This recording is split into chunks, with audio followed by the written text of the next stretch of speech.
Straight ലൈനിലേക്ക് സ്വാഗതം. പഴയ പോലത്തെ ഒരു ഉത്തരവാദിത്തമല്ല പുതിയ കാലത്തെ MLA-മാർക്കുള്ളത്. ഒന്നിൻ്റെയും പിറകിൽ പോയിട്ടില്ല, എല്ലാം നിമിത്തമായി വന്നതാണ് എന്നാണ് ഞാൻ വിശ്വസിക്കുന്നത്. ഞാൻ അവിടെ പ്രസംഗിച്ചത് ഇംഗ്ലീഷിലായിരുന്നു എന്ന്. ഞാൻ പൊളിറ്റിക്സിലേക്ക് വരുന്നത് അത്ര ബെഡ് ഓഫ് റോസസിലൂടെ ഒന്നും അല്ല. എൻ്റെ കുടുംബത്തിൽ നിന്നോ എൻ്റെ ചുറ്റുപാടെന്നോ അങ്ങനെ പൊതുരംഗത്തേക്ക് പ്രവർത്തിച്ച് വന്ന ഒരു അനുഭവമോ പറയാനോ ഇല്ല. അപ്പം ആരെയും ഹേർട്ട് ചെയ്യാതെ ഒരിക്കലും നമുക്ക് മുന്നോട്ട് പോകാൻ കഴിയില്ല. പലപ്പോഴും വിവാഹിതരായി പിന്നെ അവരങ്ങ് ഡിസപ്പിയർ ആയിട്ട് പോകും. എൻ്റെ പാർട്ടിയിൽ ഇപ്പം ഒരു വലിയ റെവല്യൂഷൻ നടന്നുകൊണ്ടിരിക്കുന്നത്. ജയവും തോൽവിയും നമ്മളെ കയ്യിലല്ല എന്ന് വിശ്വസിക്കുന്ന ഒരാളാണ് ഞാൻ. അത് ജനഹിതാണ്. എൻ്റെ പേരിൽ ഒരുപാട് വ്യാജ അക്കൗണ്ടുകൾ തുടങ്ങിയിട്ടുണ്ട്. അത് പക്ഷേ റെഗുലേറ്റ് ചെയ്തിട്ടില്ലെങ്കിൽ വലിയ അരാജകത്വത്തിലേക്ക് ഇത് മാറും. ഒരു വ്യക്തി അവരുടെ സാരി ശരിയാക്കുന്നുണ്ടെങ്കിൽ അത് അവരുടെ സ്വകാര്യ സമയത്ത് ചെയ്യുന്നതാണ്, നിങ്ങൾക്ക് ഷൂട്ട് ചെയ്യാൻ വേണ്ടിയിട്ടുള്ളതല്ല. ഇന്ത്യൻ യൂണിയൻ മുസ്ലിം ലീഗിൻ്റെ ആദ്യ വനിതാ MLA ആയി ചരിത്രം കുറിച്ച ഊർജ്ജസ്വലയായ യുവ നേതാവ് പേരാമ്പ്ര MLA അഡ്വക്കേറ്റ് ഫാത്തിമ തെഹ്ലിയയാണ് നമ്മുടെ ഇന്നത്തെ അതിഥി. നമസ്കാരം ശ്രീമതി ഫാത്തിമ തെഹ്ലി. Thank you. ഇപ്പോൾ പറഞ്ഞ പോലെ ചരിത്രം സൃഷ്ടിച്ചു. MLA-യുടെ റോൾ എങ്ങനെയുണ്ട്? ഇപ്പോൾ തുടക്കമായി. ഞാൻ നേരത്തെ കൗൺസിലറായിരുന്നു. കോഴിക്കോട് കോർപ്പറേഷനിൽ കുറ്റിച്ചിറ ഡിവിഷനെ പ്രതിനിധീകരിക്കുന്ന കൗൺസിലറായിരുന്നു. ഇപ്പം എൻ്റെ ഏരിയയും ഞാൻ ഇടപെടുന്ന ആളുകളുടെ എണ്ണവും ഒക്കെ കൂടി. അപ്പം എനിക്ക് തോന്നുന്നു കാലങ്ങളിലായിട്ടുള്ളൊരു മാറ്റം കൂടി ഉണ്ട്. പഴയ പോലത്തെ ഒരു ഉത്തരവാദിത്തമല്ല പുതിയ കാലത്തെ MLA-മാർക്കുള്ളത്. ഡീപ്പ് റൂട്ടഡ് ആയിട്ടുള്ള കോൾസ് വരെ അറ്റൻഡ് ചെയ്യുകയും പരിഹരിക്കുകയും ചെയ്യേണ്ട ഒരു അവസ്ഥയിലേക്ക് കാര്യങ്ങൾ മാറിയിട്ടുണ്ട്. അപ്പോൾ MLA എന്ന് പറയുമ്പോൾ ഞാൻ നേരത്തെ ചെയ്തുകൊണ്ടിരുന്ന കാര്യങ്ങൾക്ക് തുല്യമായിട്ടുള്ള രൂപത്തിലുള്ള ഇടപെടലുകളൊക്കെ തന്നെയാണ്. പിന്നെ ഇത്രയും ആളുകളെ മാനേജ് ചെയ്യാൻ വേണ്ടിയിട്ട് നമുക്ക് അവർക്കൊക്കെ അവസരം കൊടുക്കാനും അവരുടെ വിഷയങ്ങൾ കേൾക്കാനുമുള്ള പിന്നെ ഒരു സ്പേസ് ഉണ്ടാക്കുക എന്നുള്ളതാണ് ചലഞ്ചിങ് ആയിട്ടുള്ള ഒരു കാര്യമായിട്ട് എനിക്ക് തോന്നുന്നത്. പ്രത്യേകിച്ച് നമ്മുടെ ഒരു ഇപ്പോൾ പൊതുജീവിതത്തിൽ ഇത്രയും ആക്റ്റീവ് ആകുമ്പോൾ നമ്മുടെ സ്വകാര്യ വ്യക്തി ജീവിതത്തിൻ്റെ സമയം കുറഞ്ഞു വരൂ. തീർച്ചയായിട്ടും അത് യാതൊരു സംശയവുമില്ല. അതങ്ങനെ തന്നെയാണ്. നമ്മൾ പൊതുമേഖലയിലേക്ക് വന്നാൽ ആളുകളുടെ എക്സ്പെക്റ്റേഷൻ ആണല്ലോ നമ്മൾ സെർവ് ചെയ്യുന്നത്. ഇപ്പം എന്നെ സംബന്ധിച്ചിടത്തോളം ഞാൻ 2012 മുതൽ ഇത്തരത്തിൽ രാഷ്ട്രീയ പൊതുമേഖലയിൽ പ്രവർത്തിക്കുന്ന ഒരാളാണ്. പിന്നെ ക്രമാതീതമായിട്ട് തിരക്കുകൾ കൂടുകയേ ചെയ്തിട്ടുള്ളൂ. അപ്പം ഞാൻ യൂത്ത് ലീഗിൻ്റെ സംസ്ഥാന സെക്രട്ടറിയാണ്. അപ്പോൾ യാത്രകളാണ്. അതെ, MSF-ന്റെ ദേശീയ വൈസ് പ്രസിഡന്റ് ആയിരുന്നു. ഹരിതയുടെ പ്രഥമ ജനറൽ സെക്രട്ടറി ആയിട്ടാണ് രാഷ്ട്രീയ ജീവിതം തുടങ്ങുന്നത്. അപ്പം അന്ന് മുതലുള്ള തിരക്കുകൾ ഉണ്ട് എങ്കിലും ഇങ്ങനെ കഴിയും തോറും ആ തിരക്കുകൾ കൂടി വന്നു. യാത്രകളായിരുന്നു പലപ്പോഴും. അപ്പം ഇതെല്ലാം മാനേജ് ചെയ്യലൊക്കെ സ്വാഭാവികമായിട്ടും അതിനോടൊപ്പം അങ്ങനെ എനിക്ക് മാനേജ് ചെയ്യാൻ പറ്റിയെന്നാണ് തോന്നുന്നത്, പറ്റുന്നുണ്ടെന്നാണ് തോന്നുന്നത്. എനിക്ക് തോന്നുന്നു ഫാത്തിമയുടെ ഒരു കരിയർ ഗ്രാഫ് അതൊന്നും പ്ലാൻഡ് ആയിട്ട് അല്ലെങ്കിലും പക്ഷേ ആ ഒരു കഴിവിനനുസരിച്ച് ഉയർന്നുകൊണ്ട് തന്നെ ഇരിക്കുകയാണ്. അതെനിക്ക് ഓർഗാനിക്കായിട്ട് അത്തരത്തിൽ അവസരങ്ങൾ വന്നു.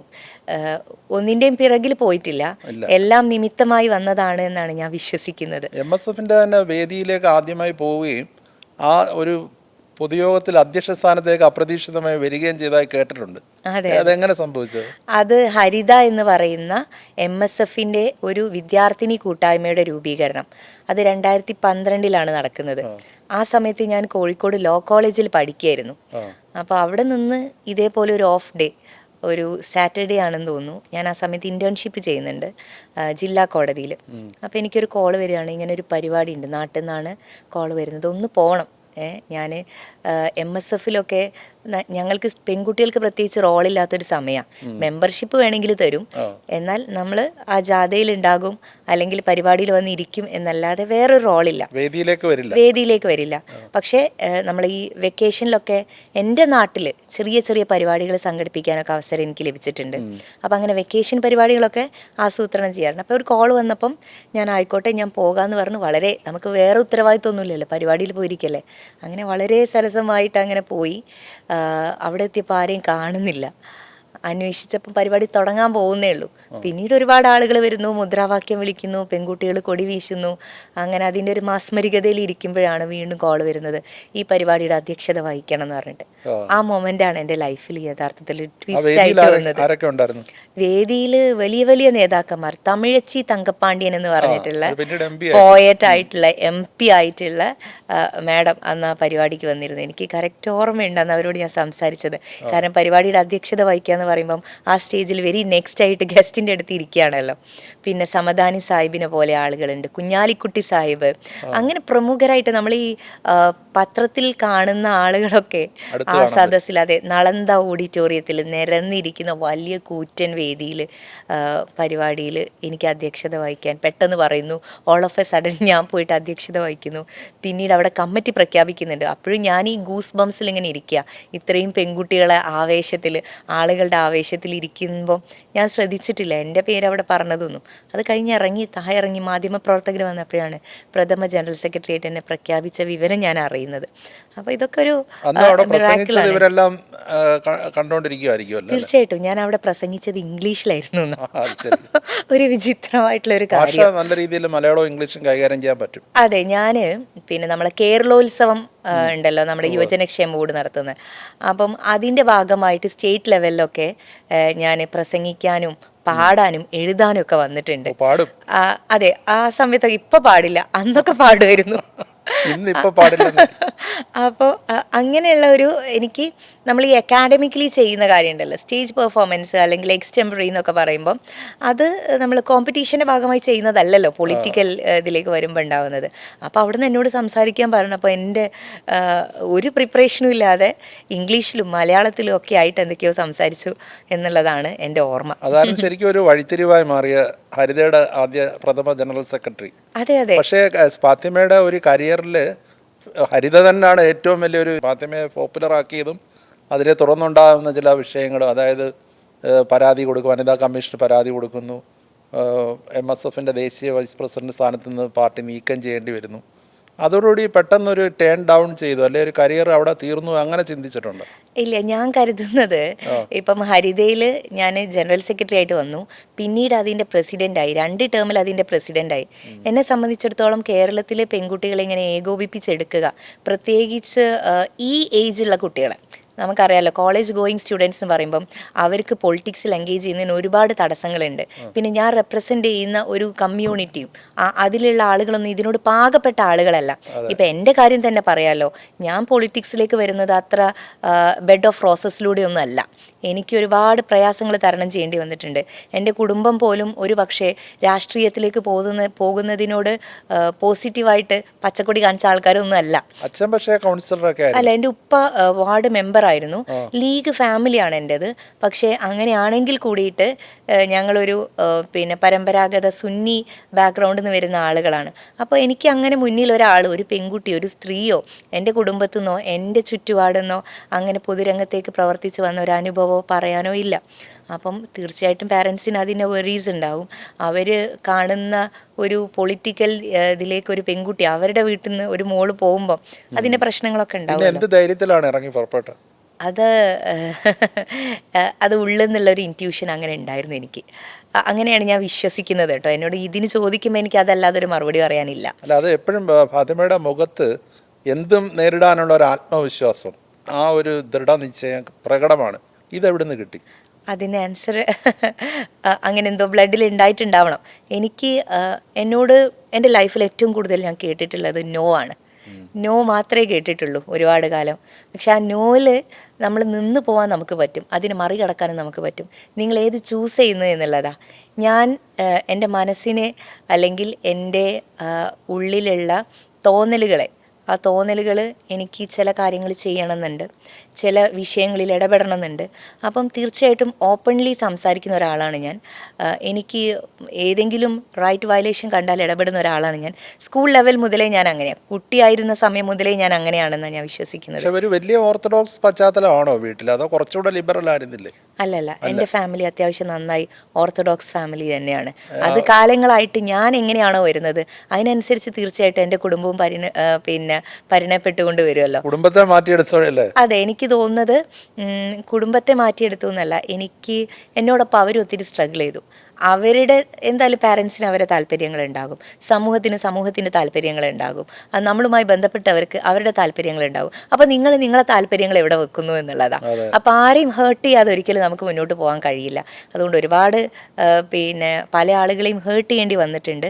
പക്ഷെ അവരെയൊക്കെ എപ്പോഴെങ്കിലും സന്തോഷിപ്പിക്കാൻ എനിക്ക് പറ്റിയിട്ടുണ്ടാകും എന്നാണ് ഞാൻ വിശ്വസിക്കുന്നത്. ഈ ഹരിതയിലെ ഒരു പ്രതിസന്ധി അതിനെ ഒരു പോസിറ്റീവായിട്ട് എടുത്തോ? ഞാൻ പറഞ്ഞല്ലോ, ഹരിതയിൽ ഒന്നാമത്തെ എൻ്റെ ഏറ്റവും വലിയ പ്രധാനപ്പെട്ട നിങ്ങളീ പറയുന്ന വിഷയത്തെക്കാളും ഒക്കെ വളരെ ഗൗരവമായിട്ടുള്ള പ്രതിസന്ധി എനിക്ക് തോന്നിയത് പെൺകുട്ടികളെ ഇതേപോലെ ഒരു പൊളിറ്റിക്കൽ അസംബിൾ ഏൽപ്പിക്കാനുള്ള കഠിനമായിട്ടുള്ള പ്രയാസമാണ്. ആദ്യഘട്ടത്തിൽ 2012 ഹരിത ഫോം ചെയ്തു എങ്കിലും അന്ന് 12 ആളുകളുള്ള കമ്മിറ്റിയാണ് ഫോം ചെയ്തത്. അതിൽ എവിഡൻ്റ് ആയിട്ട് ഞങ്ങൾ 2-3 പേര് മാത്രമേ ഉണ്ടായിട്ടുള്ളൂ. 2-3 പേര്. അതിൽ പിൽക്കാലത്ത് ഇപ്പം തിരുവനന്തപുരത്ത് നിന്നുള്ള ബുഷ്ര ഹാരിസ് അഡ്വക്കേറ്റാണ് അവരുണ്ടായിരുന്നു. അവർ പ്രഥമ വൈസ് പ്രസിഡൻ്റായിട്ട് ഇപ്പോൾ ഇവിടുത്തെ വനിതാ ലീഗിൻ്റെ ജനറൽ സെക്രട്ടറിയാണ്. അതുപോലെ ഫാത്തിമ സുഫീല PSMO കോളേജിൽ ഉണ്ടായിരുന്നത്. അങ്ങനെ വളരെ കുറച്ച് ആളുകളെ ആ സംഘടനയിൽ അന്നുണ്ടാക്കിയ കമ്മിറ്റിയിൽ പിന്നെ സസ്റ്റെയിൻ ചെയ്തിട്ടുള്ളൂ. ബാക്കിയുള്ള ആളുകൾക്കൊക്കെ പ്രയാസങ്ങളുണ്ട്, ഇവർക്കും പ്രയാസങ്ങൾ ഉണ്ടായിട്ടുണ്ട്. അപ്പോൾ എല്ലാവരെയും എക്യുപ്പ് ചെയ്ത് കൊണ്ടുപോവുക. ആ ഏജിലുള്ള പ്രത്യേകിച്ച് കോളേജ് ഗോയിങ് ആയിട്ടുള്ള പെൺകുട്ടികൾക്ക് ഏണിങ്സ് ഉണ്ടാവില്ല, വീട്ടിൽ നിന്ന് വിടാനുള്ള പ്രതിസന്ധികൾ ഒരുപാടുണ്ടാകും, അവർക്ക് സെൽഫായിട്ട് നിലപാട് പലപ്പോഴും പുറത്ത് പറയാനുള്ള പ്രതിസന്ധികൾ ഉണ്ടാകും. അപ്പോൾ ഇതിനൊക്കെ പിന്നെ വിവാഹപ്രായമാണ്. പലപ്പോഴും പിന്നെ വിവാഹിതരായി പിന്നെ അവരങ്ങ് ഡിസപ്പിയർ ആയിട്ട് പോകും. നമ്മൾ സ്കൂളിലൊക്കെ കോളേജിൽ തന്നെയുള്ള കുട്ടികളെ കുറിച്ച് പറയുന്നതാ, ഇവരെവിടെ കോളേജിൽ അഡ്മിഷൻ എടുക്കുന്നുണ്ടാകും, പിന്നെ അവരെ ജോലി മേഖലയിൽ കാണുന്നത്. ഈ സെയിം വിഷയങ്ങളൊക്കെ യഥാർത്ഥത്തിൽ പൊളിറ്റിക്സുമായി ബന്ധപ്പെട്ടുകൊണ്ട് ഉണ്ടായിരുന്നു. അപ്പം പിന്നീട് ഇതിൻ്റെ പിന്നാലെ പോയി സ്റ്റേറ്റ് ലെവലിൽ ഈ ഓർഗനൈസേഷനെ ശക്തിപ്പെടുത്തുക എന്ന് പറയുന്നത് ചെറുതല്ലാത്ത വെല്ലുവിളിയാണ്. അതുകൊണ്ട് പിൻബലമില്ലായിരുന്നു. തീർച്ചയായിട്ടും MSFൻ്റെ പിൻബലം ഉണ്ടായിരുന്നെങ്കിൽ കൂടിയിട്ട് ഈ പെൺകുട്ടികളുടെ രക്ഷിതാക്കൾക്ക് അതിനുള്ള ആത്മധൈര്യം കൊടുക്കുക, നിങ്ങളുടെ മക്കൾക്ക് പൊളിറ്റിക്സിലേക്ക് ബുദ്ധിമുട്ടില്ലാതെ വരാൻ വേണ്ടിയിട്ടുള്ള അവസരമാണ് ഒരുക്കിയത് എന്നുള്ളത് അവരോട് കമ്മ്യൂണിക്കേറ്റ് ചെയ്യുക. MSF എന്ന് പറയുമ്പോൾ തീർച്ചയായിട്ടും ആ സമയത്തുണ്ടായിരുന്നത് അധികവും ആൺകുട്ടികളായിട്ടുള്ള നേതാക്കന്മാരാണ്. MSFൻ്റെ നേതൃത്വത്തിലുള്ള ചില ആൺകുട്ടികൾക്ക് ഒരു അസൂയ ഉണ്ടായിരുന്നു. അങ്ങനെയൊന്നും എനിക്ക് വളരെ സപ്പോർട്ടീവായിട്ടുള്ള സിസ്റ്റായിരുന്നു അന്ന് ഉണ്ടായിരുന്നത്. പ്രതിസന്ധിയൊക്കെ വന്നത് വനിതാ കമ്മീഷൻ ഇല്ല, അതൊക്കെ ഒരുപാട് ലേറ്റ് ആയിട്ടാണ്. ആദ്യ കാലഘട്ടത്തിൽ അല്ലെ, അത് കഴിഞ്ഞിട്ട് ഈ വിഷയം നമ്മൾ സംസാരിക്കുമ്പം അതിനു മുമ്പേ 2 കാലങ്ങൾ നേരത്തെ കടന്നു പോയിട്ടുണ്ട്. PK ഫിറോസ് പ്രസിഡന്റും TP Ashraf Ali general secretary ആയിട്ടുള്ള കമ്മിറ്റിയുടെ ഭാഗമായിട്ടാണ് ഹരിത രൂപീകരിക്കുന്നത്. പിന്നീട് അത് കഴിഞ്ഞിട്ടുള്ള വേറെ കമ്മിറ്റി വന്നു. അങ്ങനെ കമ്മിറ്റികൾ മാറി വന്നു. നിങ്ങൾ ഈ പറയുന്ന വിഷയമൊക്കെ യഥാർത്ഥത്തിൽ അങ്ങനെ പിന്നെ മീഡിയകൾ പറയുന്ന ഹരിത വിവാദം എന്നൊക്കെ പറയുന്ന സാധനം ഏറ്റവും ഒടുവിലായിട്ട് സംഭവിച്ച കാര്യങ്ങളാണ്. ഞാൻ പറഞ്ഞല്ലോ, ഇതിൽ ഒരുപാട് പ്രയാസങ്ങൾ ഉണ്ടായിട്ടുണ്ട്. ഇതൊരു ജേണിയാ, ഈ യാത്രയിൽ വന്നിട്ടുള്ള പ്രതിസന്ധികളിൽ പിന്നെ ഏറ്റവും ഗൗരവമായിട്ടുള്ള പ്രതിസന്ധി നിങ്ങൾ ഈ പറയുന്ന വിഷയമാണെന്നുള്ള അഭിപ്രായം എനിക്കില്ല. അതിനേക്കാൾ പലതും കടന്നു പോയിട്ടുണ്ട്, പലതും ആളുകൾ അറിഞ്ഞിട്ടില്ല. നമ്മളിപ്പോൾ അടുത്തൊരു ദിവസം ഞാൻ നമ്മുടെ നിമ്ന എഴുതിയിട്ടുള്ള പിന്നെ ആ പുസ്തകം ഉണ്ടല്ലോ, അതിലൊരു കാര്യം പറയുന്നുണ്ട്, നിങ്ങൾ ഒരു സ്ഥലത്ത് എത്തുമ്പോൾ നിങ്ങൾ ആളുകൾ അറിയുന്നുണ്ടാകും, പക്ഷെ നിങ്ങൾ വന്ന വഴികൾ, നിങ്ങൾ കടന്നു വന്നിട്ടുള്ള ഈ യാത്രയിലുള്ള ക്ലേശങ്ങളെക്കുറിച്ച് ഒരു പക്ഷേ ആളുകൾ അറിയുന്നുണ്ടാവില്ല. അതുകൊണ്ട് പിന്നെ നിങ്ങൾ കാണുന്നതിനപ്പുറത്തേക്കുള്ള ഒരുപാട് പ്രതിസന്ധികളും പ്രയാസങ്ങളും ഒക്കെ കടന്ന് മാനസികമായിട്ടുള്ള ഒരുപാട് ഘട്ടങ്ങൾ കടന്നിട്ടാണ് അങ്ങനെ ഒരു മേഖല, അങ്ങനെ ഒരു സമയത്തേക്ക് നമ്മൾ എത്തുന്നത്. റോസാദലങ്ങൾ വിരിച്ച പാതയായിരുന്നില്ല, ഒരിക്കലുമല്ല. പക്ഷേ എങ്കിലും അതിനിടയിലും ഈ റോസാദലങ്ങളും കുപ്പിച്ചില്ലുകളും എന്ന് പറയുമ്പോൾ കൂടുതൽ കുപ്പിച്ചില്ലുകളാണ് നിറഞ്ഞ പാതയാണ്. പക്ഷേ എങ്കിലും അവിടെ എവിടെയൊക്കെ ആൾക്കാരിങ്ങനെ കുറേ ആൾക്കാരെങ്കിലും ഒന്ന് പ്രോത്സാഹിപ്പിക്കുകയും ചേർത്ത് നിർത്താൻ ഒത്തിരി ആളുകൾ ഉണ്ടായിട്ടുണ്ട്, അതിൽ യാതൊരു സംശയവുമില്ല. ഞാൻ പറഞ്ഞല്ലോ, എല്ലാവരും നമ്മളിപ്പോൾ ഈ പറയുന്ന പിന്നെ ഞാൻ ഇങ്ങനെ ഒരു MLA ആയി ഇപ്പോൾ ഇരിക്കുന്നുണ്ടെങ്കിൽ അതിലൊരുപാട് ആളുകളുടെ പ്രയത്നമുണ്ട്, പ്രാർത്ഥനയുണ്ട്, ആശീർവാദമുണ്ട്. ബഹുമാനീയരായിട്ടുള്ള എൻ്റെ നേതാക്കന്മാർ എത്രയോ കാലമായിട്ട് ആഗ്രഹിക്കുന്ന ഒരു സ്വപ്നത്തിലേക്കാണ് വന്നിട്ടുള്ളത്. ഇല്ല, അവർ തീർച്ചയായിട്ടും ആഗ്രഹിച്ചിരുന്നു. ഇതിലൊരുപാട് ഘടകങ്ങളുണ്ടല്ലോ, ആഗ്രഹം മാത്രം പോരാ, ഈ ഘടകങ്ങളെയെല്ലാം അതിനെ ടേൺ ഓൺ ചെയ്യാൻ വേണ്ടിയിട്ടുള്ള ഒരു കാര്യം കൂടെ ഉണ്ടല്ലോ. അപ്പം അങ്ങനെ ഇത്തവണ 2 പേർക്ക് സീറ്റ് തന്നു. ആ 2 പേരിൽ ഒരാളായിട്ട് ജയിച്ചു വരാൻ സാധിച്ചു. ചെറുതല്ലാത്ത കാര്യമാണ്. കഠിനാധ്വാനം ചെയ്തിട്ടുണ്ട്. ഞാൻ മാത്രമല്ല, എൻ്റെ സഹപ്രവർത്തകരായിട്ടുള്ള ആളുകൾ, പാർട്ടി പ്രവർത്തകർ, പിന്നെ മുന്നണിയിലുള്ള ഒത്തിരി സഹപ്രവർത്തകർ, അങ്ങനെ എല്ലാവരുടെയും കഠിനാധ്വാനത്തിൻ്റെ ഒരു അനന്തരഫലമാണ് പേരാമ്പ്രയിൽ ഉണ്ടായിട്ടുള്ള വിജയം. 33-ാമത്തെ വയസ്സിൽ MLA ആയി. അതെ അതിനു മുമ്പ് കൗൺസിലറുമായി. അതെ അതെ. പക്ഷെ എന്നിട്ടും പൊതുവിമർശനം ലീഗ് വനിതകളെ പ്രോത്സാഹിപ്പിക്കുന്നില്ലെന്നാണ്. അതിനെ എങ്ങനെ കാണും? ഞാൻ ആഗ്രഹിക്കുന്നത് നിങ്ങൾ സീറ്റിലേക്ക് ആളുകളെ ഇരുത്തുക എന്നുള്ളതല്ല, പൊളിറ്റിക്കലി ഡിസിഷൻ മേക്കിംഗ് കപ്പാസിറ്റിയിലേക്ക് പെൺകുട്ടികളെ എത്തിക്കുക, സ്ത്രീകളെ എത്തിക്കുക എന്നുള്ളതാണ്. അത് ഈ ഒരു സമസ്യ നമ്മൾ ഈ ലോകത്തിനെ, സമൂഹത്തിനെ തന്നെ പരിശോധിക്കുമ്പം ഈ ഒരു ഇക്വിലിബ്രിയം നമ്മൾ നിലനിർത്തേണ്ടതുണ്ട്.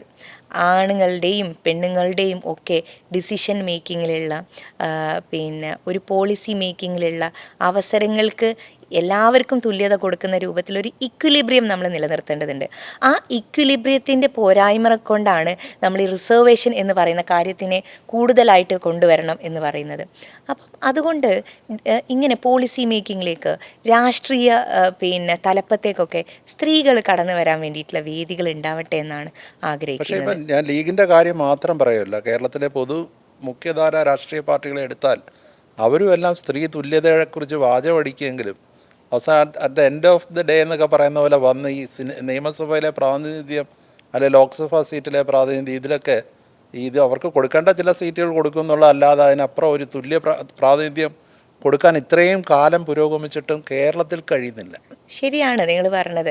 അത് പ്രത്യേകിച്ച് പുരോഗമന പ്രസ്ഥാനം എന്ന് പറയുന്ന CPM പോലും ഇപ്പോൾ നമ്മൾ എടുത്തു നോക്കിയാൽ അവരുടെ പോളിറ്റ് ബ്യൂറോയിലൊക്കെ എത്ര സ്ത്രീകൾ ഇരിക്കുന്നുണ്ട് എന്നുള്ള കണക്ക് ഞാൻ തന്നെ ചോദിച്ചിട്ടുണ്ട്. എന്നാലും ആനുപാതികമായിട്ടുള്ള കണക്കുകൾ നോക്കുമ്പോൾ ഒക്കെ ക്വസ്റ്റ്യനിങ് ആണ്.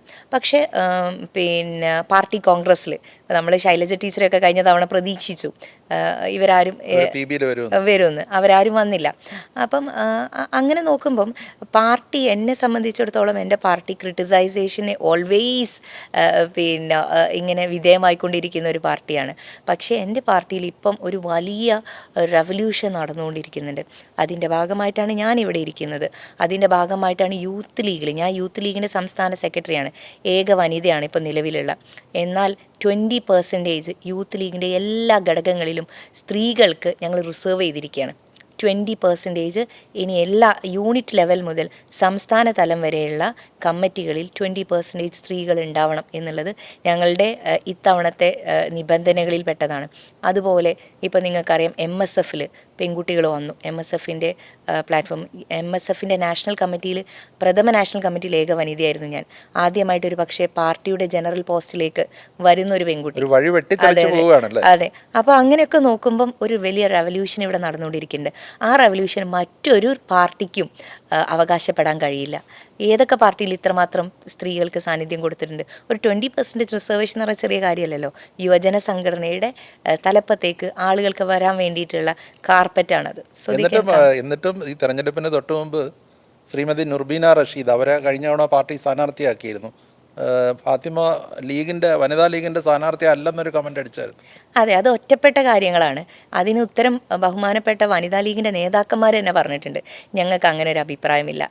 ഇപ്പം ഈ സമുദായത്തിലാണെങ്കിലും വേറൊരു സമുദായത്തിലാണെങ്കിലും സ്ത്രീകൾ മുന്നിലേക്ക് ഇറങ്ങി വരുമ്പോൾ അവരെ ഒന്ന് പിടിച്ച് താഴ്ത്താനുള്ള ശ്രമം അത് സ്ത്രീകൾക്കിടയിൽ നിന്നും പുരുഷന്മാർക്കിടയിൽ കൂടുതലാണ്. മനോഭാവത്തിൻ്റെ വിഷയമാണത്, മനോഭാവമാണെന്ന് എനിക്ക് തോന്നുന്നത്.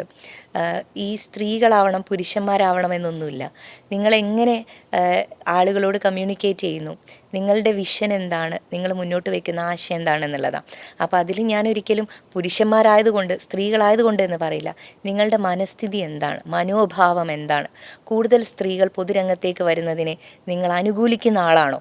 അത് സ്ത്രീയാണെങ്കിലും പുരുഷനാണെങ്കിലും അവരുടെ ചിന്ത ആ രൂപത്തിലാണോ, ഓറിയൻറ്റേഷൻ ആ രൂപത്തിലാണോ എന്നുള്ളതാണ്. അപ്പം ഞാൻ പറയുന്നു, സ്ത്രീകൾ കൂടുതൽ അങ്ങനെ പുറം ലോകത്തേക്ക് വരികയാണെങ്കിൽ അവർക്ക് വേണ്ടിയിട്ടുള്ള ഒരു സ്പേസ് ഉണ്ടാക്കാൻ വേണ്ടിയിട്ടുള്ള ശ്രമമാണ് ഞാൻ നടത്തിക്കൊണ്ടിരിക്കുന്നത്. അതെൻ്റെ പാർട്ടിയിലല്ല, ഏത് പാർട്ടിയിലാണെങ്കിലും പൊതുമേഖലയിൽ ഇടപെടുമ്പം, പൊതുരംഗത്തേക്ക് വരുമ്പോൾ, പൊതുസ്ഥലത്തേക്ക് വരുമ്പം അവർക്ക് മാന്യമായിട്ടുള്ള ബഹുമാനവും അവകാശങ്ങളും അവർക്ക് വേണ്ടിയിട്ടുള്ള എല്ലാ സാഹചര്യങ്ങളും ഉണ്ടാവണമെന്നാണ് ഞാൻ ആഗ്രഹിക്കുന്നത്. ഈ ഒരു മനോഭാവത്തിന് പാർട്ടിയിൽ നിന്നും സഹപ്രവർത്തകരിൽ നിന്നൊക്കെ പിന്തുണ ലഭിക്കുന്നുണ്ടോ? അതുകൊണ്ടാണല്ലോ ഞാൻ ഇങ്ങനെ ഇരിക്കുന്നത്. എനിക്ക് ഒറ്റക്കല്ലല്ലോ നമ്മളോടൊപ്പം ഒരു ചെറിയ ഒരു കൂട്ടമെങ്കിലും ആളുകൾ ഉണ്ടാവുക എന്നുള്ളതാണ്. അവരാണ് യഥാർത്ഥത്തിൽ വലിയ ശക്തിയായിട്ട് നമ്മളുടെ ഒരു പ്രോത്സാഹനമായിട്ട് പ്രവർത്തിക്കുന്നത്. കുറേ വർഷം മുമ്പ് നമ്മുടെ മലപ്പുറം ലേഖകൻ ഷാബിൽ ബഷീർ പുള്ളി ഒരു പരമ്പര ചെയ്തിരുന്നു, ഇൻക്രെഡിബിൾ മലപ്പുറം എന്നായിരുന്നു. അതിൻ്റെ ഉള്ളടക്കം എന്ന് പറഞ്ഞാൽ ഈ വിദ്യാഭ്യാസ രംഗത്ത് മലപ്പുറത്ത് പെൺകുട്ടികൾ ഭയങ്കരമായി മുന്നിലേക്ക് പോയി. അവർ റാങ്ക് മേടിക്കുന്നു, നല്ല നിലയിൽ മാർക്ക് മേടിച്ച് പാസ്സായി നല്ല ജോലിയിൽ പോകുന്നു. അവർക്ക് പറ്റിയ പുരുഷന്മാരെ കണ്ടെത്താൻ പോലും പ്രയാസമായിരുന്നു. ശരിയാ. അങ്ങനെ ആ ഒരു ഇത് രാഷ്ട്രീയത്തിലേക്ക് ഏത് പാർട്ടി ആയിക്കോട്ടെ അങ്ങനെ ഈ നമ്മുടെ സമുദായത്തിൽ നിന്ന് അങ്ങനെ വരുന്നുണ്ടോ? എനിക്ക് തോന്നിയ അതോ കാര്യം ഇപ്പോഴും പഴയ ചട്ടക്കൂടും നിയന്ത്രണങ്ങളും അതുപോലെ നിൽക്കുകയാണോ? അല്ല, ഞാൻ ഈ ചട്ടക്കൂട് നിയന്ത്രണം എന്നുള്ളതിനപ്പുറത്തേക്ക് പെൺകുട്ടികൾക്ക് ഇന്ന് സെൽഫ് ഡിസിഷൻ മേക്കിംഗ് കപ്പാസിറ്റി ഉണ്ട്. അതിനവർ ഒരുപാട് കാരണങ്ങളുണ്ട്. ഒന്ന്, അവർ എഡ്യൂക്കേറ്റഡ് ആണ്. രണ്ടാമത് ദേ സ്റ്റാർട്ടഡ് ഏണിങ്. ഇപ്പം നിങ്ങൾക്കറിയാമല്ലോ, സോഷ്യൽ മീഡിയയുടെ കാലമൊക്കെയാണ്. സോ അവിടെ ഒരു പോസിബിലിറ്റി വരികയാണ്, നിങ്ങൾക്ക് ഏൺ ചെയ്യാൻ വേണ്ടിയിട്ടുള്ള ഒരു പോസിബിലിറ്റി വരികയാണ്. അപ്പോൾ അതുകൊണ്ട് തന്നെ പിന്നെ അതിനപ്പുറത്തേക്ക് റൈറ്റ്സിനെ കുറിച്ച് വളരെ ബോധേഡാണ്. നിങ്ങൾക്ക് എന്തൊക്കെയാണ് നിങ്ങളുടെ റൈറ്റ്സ്, നിങ്ങൾക്ക് എന്തൊക്കെ ചെയ്യാൻ പറ്റും, എവിടെ നോ പറയണം, ഈ കാര്യങ്ങളിലൊക്കെ വളരെ അലേർട്ടാണ് പെൺകുട്ടികൾ. നമ്മൾ ഈ പെൺകുട്ടികൾക്ക് ഇതേപോലെ അറിവ് കൊടുക്കുന്ന പോലെ ആൺകുട്ടികൾക്ക് നമ്മൾ ഇങ്ങനെ ഒരു എലവേഷൻ നമ്മൾ കൊടുത്തില്ല. നമ്മൾ ഒരു ഏരിയ ഫോക്കസ് ചെയ്തപ്പം ആൺകുട്ടികളെ നമ്മൾ ഓക്കെ നിങ്ങൾക്ക് അതിൻ്റെ ആവശ്യമില്ല എന്നുള്ള രൂപത്തിലേക്ക് നമ്മൾ കണ്ടു. എനിക്ക് തോന്നുന്നു ഇത് രണ്ടും എക്യുപ്പ് ചെയ്ത് കൊണ്ടുവരണം. നിങ്ങൾ ഒരു കമ്മ്യൂണിറ്റി അല്ലെങ്കിൽ ഒരു ഗ്രൂപ്പിനെ മാത്രമല്ല ഫോക്കസ് ചെയ്യേണ്ടത്, രണ്ടുപേരെയും ഈക്വലി ഫോക്കസ് ചെയ്ത് കൊണ്ടുവരണം. എഡ്യൂക്കേറ്റഡ് ആയിട്ടുള്ള പെൺകുട്ടികൾ ഉണ്ടാകുമ്പോൾ എന്തുകൊണ്ടാണ് എഡ്യൂക്കേറ്റഡ് ആയിട്ടുള്ള ആൺകുട്ടികളെ നഷ്ടപ്പെടുന്നത്? ആൺകുട്ടികൾ എന്തുകൊണ്ട് പഠിക്കുന്നില്ല? അവരെന്തുകൊണ്ട് വേഗം തൊഴിൽ തേടിയിട്ട് വിദേശത്തേക്ക് പോകുന്നു? പിന്നെ അവരുടെ ക്വാളിഫിക്കേഷൻ എന്തുകൊണ്ടാണ് കുറഞ്ഞു വരുന്നത്? അപ്പം അതൊരു വലിയ ക്വസ്റ്റ്യനാണ്. നമ്മൾ ഒരു ടീമിനെ നമ്മൾ വളരെ ഫോക്കസ് ചെയ്യുമ്പം മറ്റൊരു ടീമിനെ നമ്മൾ മറന്നു പോകരുത്. ഇത് രണ്ടും ഈക്വലി പോവേണ്ട ഒരു പിന്നെ ആവശ്യമുണ്ട് നമുക്ക്. ആൺകുട്ടികളോടൊപ്പം അവർക്ക് കോമ്പീറ്റൻ്റ് ആയിട്ടുള്ള പെൺകുട്ടികൾ വരണം. അവരെ കൂടി നമ്മൾ അസംബിൾ ചെയ്യാൻ വേണ്ടിയിട്ടുള്ള ശ്രമം നടത്തണം തോന്നുന്നു. തെരഞ്ഞെടുപ്പിൽ പരാജയപ്പെടുത്തിയത് LDFിൻ്റെ കൺവീനറായിട്ടുള്ള CPMൻ്റെ ഒരു വലിയ നേതാവിനെയാണ്. ശരിക്കും ആ പേരാമ്പ്ര പൊതുവെ ഒരു LDF കേന്ദ്രീകൃത ഒരു സീറ്റാണ്. മുമ്പ് വേറെ ആൾക്കാർ ജയിച്ചിട്ടുണ്ടെങ്കിലും, പക്ഷേ അങ്ങനെ ഒരു ജയം പ്രതീക്ഷിച്ചിരുന്നു. അതെ, TP രാമകൃഷ്ണൻ സാറായിരുന്നു എൻ്റെ ഓപ്പോസിറ്റ് കാൻഡിഡേറ്റ്. വളരെ മാന്യനായ ഒരാളാണ്. അതെ, അദ്ദേഹം വളരെ ബഹുമാനിക്കുന്ന ഒരു വ്യക്തിയാണ് ഞാൻ. നമുക്കൊക്കെ ഓരോ രാഷ്ട്രീയ സംഘടനയിലും വളരെ ബഹുമാനം തോന്നുന്ന, ഇഷ്ടം തോന്നുന്ന ആളുകൾ ഉണ്ടാവുമല്ലോ. അപ്പം എന്നെ സംബന്ധിച്ചിടത്തോളം ജയം പ്രതീക്ഷിച്ചിട്ടാണോ പേരാമ്പ്രയിലേക്ക് പോയതെന്ന് ചോദിച്ചാൽ ഒറ്റ കാര്യം എനിക്ക് അതിന് മറുപടിയുള്ളൂ. ജയവും തോൽവിയും നമ്മളെ കയ്യിലല്ല എന്ന് വിശ്വസിക്കുന്ന ഒരാളാണ് ഞാൻ. അത് ജനഹിതാണ്, ജനങ്ങളാണ് തീരുമാനിക്കേണ്ടത്. പക്ഷേ ഏറ്റവും നന്നായിട്ട് ഹാർഡ് വർക്ക് ചെയ്യണം എന്നുള്ള ഉറച്ച വിശ്വാസത്തോടെയാണ് ഞാൻ ഇറങ്ങി പുറപ്പെട്ടത്. ഒരു സമയം പോലും പാഴായി പോകരുത് എന്ന് എനിക്ക് ഉറപ്പുണ്ടായിരുന്നു. പിന്നെ അതുകൊണ്ട് തന്നെ ആളുകളോട് കൂടുതൽ കമ്മ്യൂണിക്കേറ്റ് ചെയ്യാനുള്ള ശ്രമം ഞാൻ നടത്തി. മാക്സിമം എഫേർട്ട് ഇട്ടുകൊണ്ട് പരമാവധി ആളുകളെ കാണാൻ ഞാൻ ശ്രമിച്ചു. എങ്ങനെയാണ് ഞാൻ കോർപ്പറേഷൻ കൗൺസിലർ ആയിട്ട് മത്സരം നേരിട്ടത്, അതേപോലെ ഒരു വാർഡ് കൗൺസിലർ, വാർഡ് മെമ്പർ ഒരു ഇലക്ഷന് കാണുന്ന പോലെ ഞാൻ പേരാമ്പ്രയിൽ വർക്ക് ചെയ്തു. കുറച്ച് CPM വോട്ടുകൾ പോലും മറിഞ്ഞു. ഞാൻ എല്ലാവരോടും, അതിലിപ്പം രാഷ്ട്രീയം, ജാതി മത ഭേദമന്യേ ഞാൻ ആളുകളോട് കമ്മ്യൂണിക്കേറ്റ് ചെയ്തിട്ടുണ്ടായിരുന്നു. എനിക്ക് ഉറപ്പുണ്ട് ഞാനൊരു തവണയെങ്കിലും ഒരാളോട് സംസാരിച്ചാൽ അവർക്ക് എന്നെ മനസ്സിലാക്കാൻ പറ്റും എന്നുള്ളത്. അപ്പോൾ ആ രൂപത്തിൽ ഞാൻ സംസാരിക്കാനും ഇടപെടാനും ശ്രമിച്ചു. അന്നും വിവാദങ്ങൾക്ക് കുറവില്ലായിരുന്നു. നമ്മുടെ സമുദായത്തിൽ പെട്ട കുട്ടിയെ ജയിപ്പിക്കണമെന്നൊക്കെ പറഞ്ഞ് ഒരു വിവാദങ്ങൾ എങ്ങനെയാണെന്ന് അറിയില്ല. എൻ്റെ ഒരു കൂടപ്പിറപ്പ് പോലെ എനിക്ക് എപ്പോഴും എന്തെങ്കിലുമൊക്കെ വിഷയങ്ങൾ ഇങ്ങനെ ഉണ്ടായിക്കൊണ്ടിരിക്കുന്നുണ്ട്. അന്ന് ഈ പറഞ്ഞ പോലെ പ്രഖ്യാപിച്ച സമയത്താണ് പിന്നെ ഞാൻ ജമാഅത്ത് ഇസ്ലാമി നോമിനിയാന്ന് പറഞ്ഞുകൊണ്ട് അന്നത്തെ പിന്നെ സൗത്ത് MLA വന്നിരുന്നത്, ശ്രീ ദേവർകോവിൽ, അഹമ്മദ് ദേവർകോവിൽ. ഞാനന്ന് മറുപടി കൊടുത്തിട്ടുണ്ട്. ഞാൻ പൊതുരംഗത്ത് കുറച്ച് കാലമായിട്ടുള്ള ഒരാളാണ്, പ്രത്യേകിച്ച് മാധ്യമങ്ങളിലും സോഷ്യൽ മീഡിയയിലൊക്കെ നിരന്തരമായിട്ട് സംസാരിക്കുന്ന ഒരാളാണ്. അന്ന് മറുപടി കൊടുത്തു. അത് കഴിഞ്ഞതിന് ശേഷമാണ് അനൗൺസ്മെൻറ്റ് വിവാദം വരുന്നത്. അനൗൺസ്മെൻറ്റ് വിവാദം വന്നപ്പം അന്ന് ഞാൻ മറുപടി കൊടുത്തിട്ടുണ്ട്. ഇതിൽ ഏറ്റവും സങ്കടകരമായിട്ടുള്ള കാര്യം എന്ന് പറഞ്ഞത്, ഞാൻ ഒരു യങ് ആയിട്ടുള്ള കാൻഡിഡേറ്റാണ്. ഈ ചോദ്യങ്ങൾക്ക് മറുപടി പറയേണ്ടി വരുന്ന ഒരവസ്ഥയുണ്ട്. അത് ഞാൻ ജനറേറ്റ് ചെയ്യുന്നതല്ല, LDF ക്യാമ്പിൽ നിന്നാണ് ഇത്തരത്തിലുള്ള കാര്യങ്ങൾ വീണ്ടും വീണ്ടും വരുന്നത്. വരുന്നത്.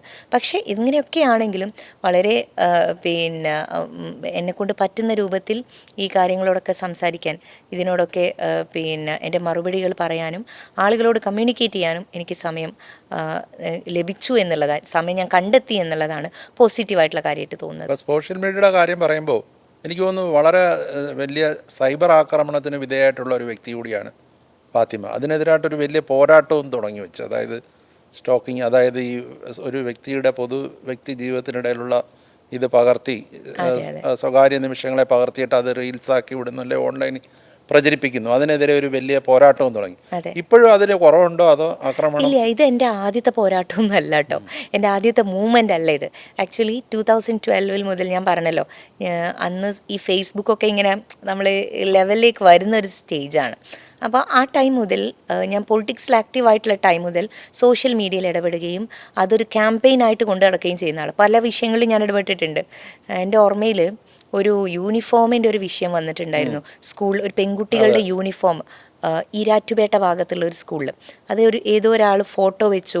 അപ്പം അതുമായി ബന്ധപ്പെട്ടിട്ടൊക്കെ, അപ്പോൾ അങ്ങനെ സോഷ്യൽ മീഡിയ ഒരു ടൂളായി കാണുന്ന ഒരാളാണ് ഞാൻ. നിങ്ങൾക്ക് സൊസൈറ്റിയിലുള്ള ചേഞ്ചസിന് ഒരു പക്ഷേ ഇതൊരു സോഷ്യൽ പ്രഷർ ഗ്രൂപ്പായിട്ട് കാണുന്ന ഒരാളാണ് ഞാൻ. അപ്പം അതുകൊണ്ട് തന്നെ ഈ അറ്റാക്കിങ്ങുകൾ, നിങ്ങൾ ഈ പറയുന്ന പോലെയുള്ള സൈബർ അറ്റാക്കുകൾ അന്ന് മുതലേ ഫേസ് ചെയ്യുന്നുണ്ട്.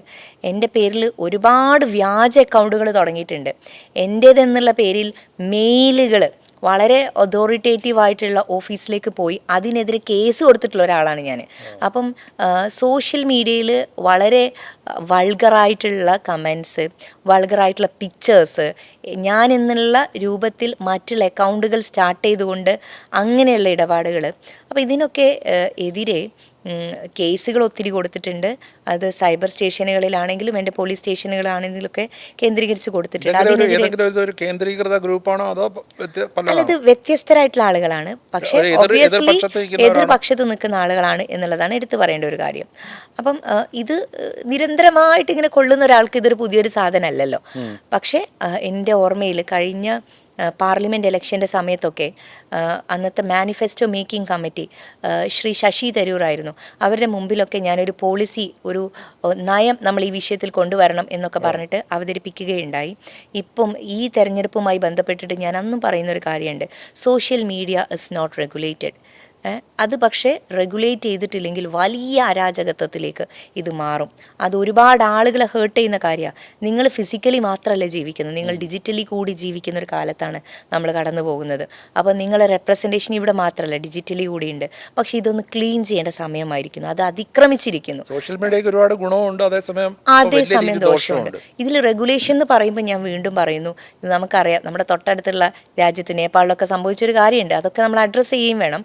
റെഗുലേഷൻ എന്ന് പറയുമ്പോൾ നിങ്ങൾ വേറൊരാളുടെ റൈറ്റിൻ്റെ മുകളിലേക്കല്ല, എന്നാൽ ആ റൈറ്റ് സംരക്ഷിക്കുകയും വേണം നിങ്ങൾക്ക്. സോഷ്യൽ മീഡിയയിലൂടെ തന്നെ ഒരു എന്താ പറയുക, ഒരു വിപ്ലവം വേണേൽ സംഘടിപ്പിക്കാം നമ്മുടെ രാജ്യത്ത്. റെവല്യൂഷൻ സാധ്യമാണ്. Cockroach Janata party, yes.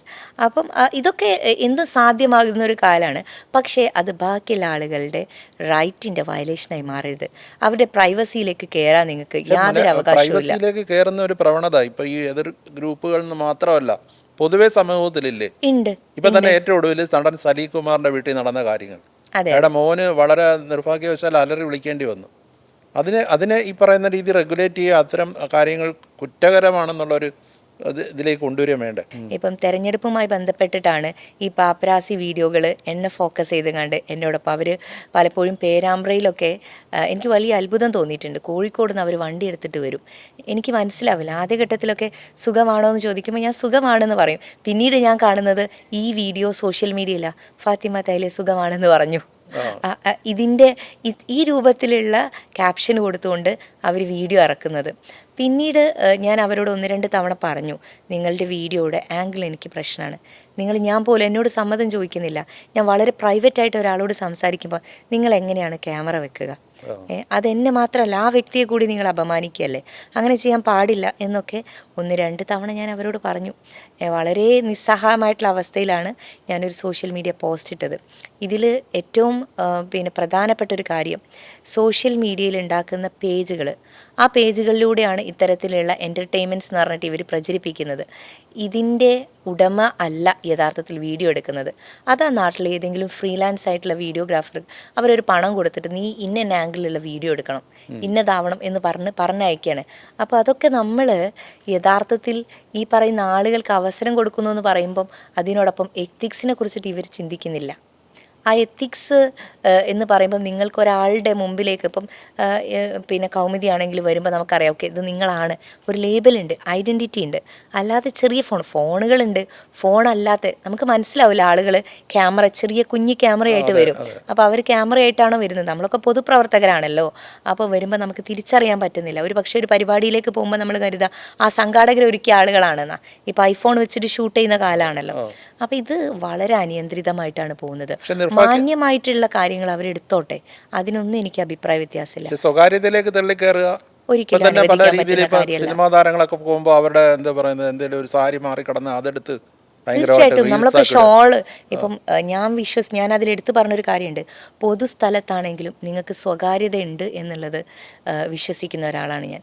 പൊതുസ്ഥലത്ത് ഒരു വ്യക്തി അവരുടെ സാരി ശരിയാക്കുന്നുണ്ടെങ്കിൽ അത് അവരുടെ സ്വകാര്യ സമയത്ത് ചെയ്യുന്നതാ, നിങ്ങൾക്ക് ഷൂട്ട് ചെയ്യാൻ വേണ്ടിയിട്ടുള്ളതല്ല. ഭക്ഷണം കഴിക്കൽ അത് സ്വകാര്യ നിമിഷമായിരിക്കും. ആ സ്വകാര്യതയിലേക്ക് നിങ്ങൾക്ക് പെർമിഷൻ ഉണ്ടോ ഇല്ലേ എന്ന് അവരോട് നിങ്ങൾ ചോദിക്കുക, അതിനനുസരിച്ച് നിങ്ങൾ എടുത്തോളൂ.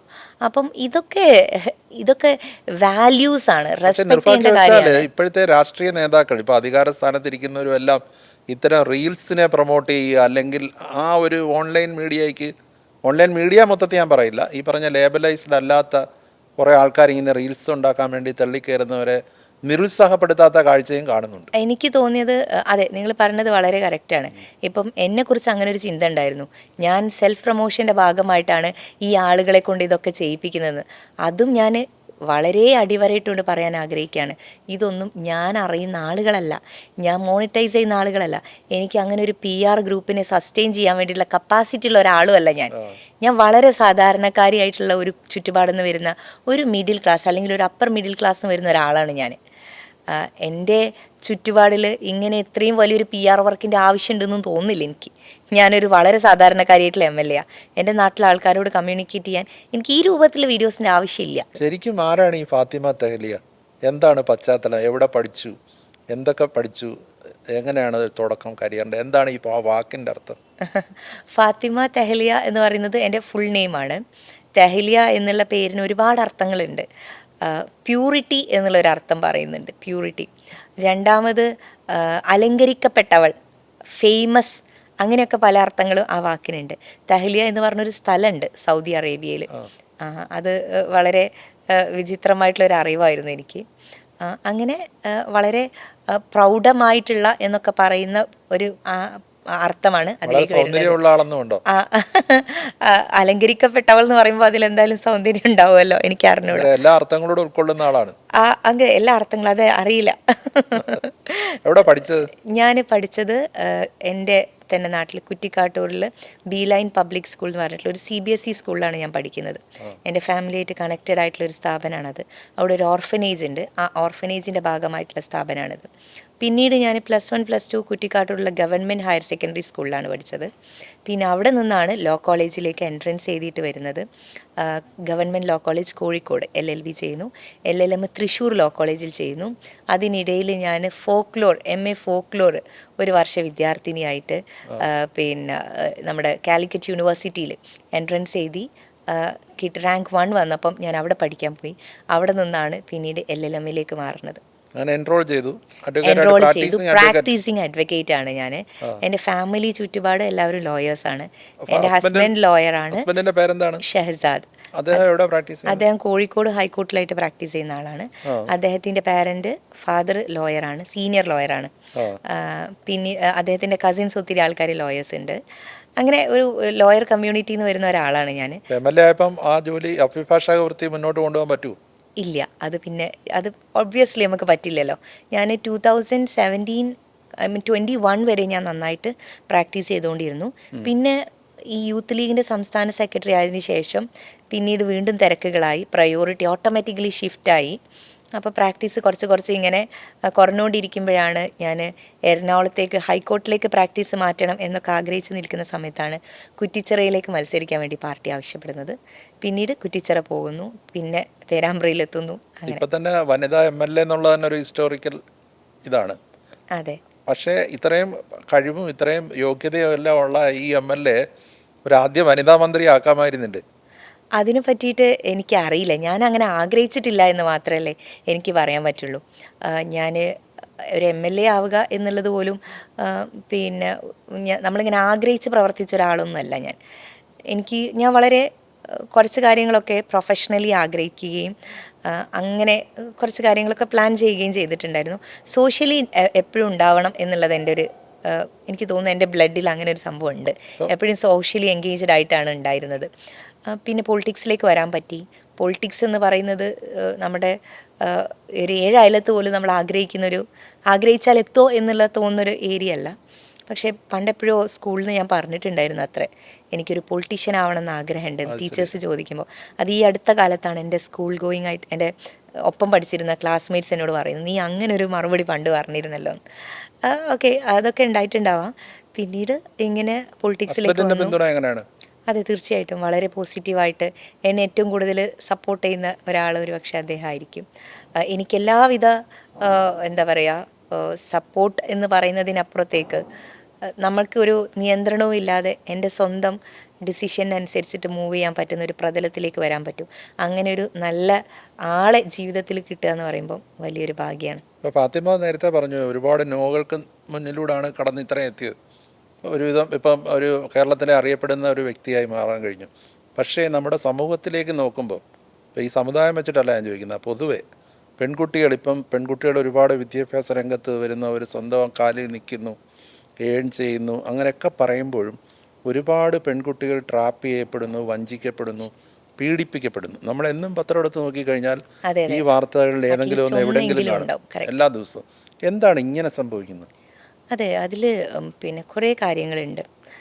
ഒന്നാമത്തെ കാര്യം, നിങ്ങൾ എഡ്യൂക്കേഷൻ മാത്രം കൊടുത്താൽ പോരാ കുട്ടികൾക്ക്.